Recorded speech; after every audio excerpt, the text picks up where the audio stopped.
Channel of Vadodara. Fourth west zone karate championship 2024નું મધ્યપ્રદેશ ખાતેના ઇન્દોર ખાતે આયોજન કરવામાં આવ્યું હતું, જેમાં વડોદરાના ભાઈ બહેને ઉત્કૃષ્ટ પ્રદર્શન કરીને વડોદરાનું નામ રોશન કર્યું છે। વડોદરામાં કરાટે કોચિંગની ટ્રેનિંગ આપતા એવા અબ્બાસ સૈયદના ખેલાડીઓ દ્વારા મધ્યપ્રદેશ ખાતે ઉત્કૃષ્ટ પ્રદર્શન કરીને 5 gold medal, 2 silver medal, 2 bronze medal જીતી ગુજરાત સહિત વડોદરાનું નામ રોશન કર્યું છે।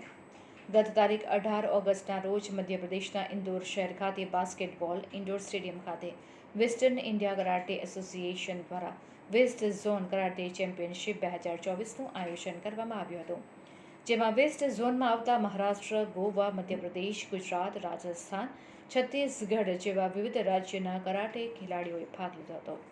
આ ચેમ્પિયનશિપમાં વડોદરા શહેરના ગ્લોબલ વાડોરિયો કરાટે એસોસિએશનના પ્રમુખ અબ્બાસ સૈયદના 11 ખેલાડીઓએ વિવિધ કેટેગરી જેવી કે સબ જુનિયર, અંડર 21 અને સિનિયર જેવી કેટેગરીમાં ભાગ લીધો હતો, જેઓએ પોતપોતાની વેઇટ અને એજ કેટેગરીમાં ગોલ્ડ, સિલ્વર અને બ્રોન્ઝ મેડલ હાંસલ કર્યા હતા।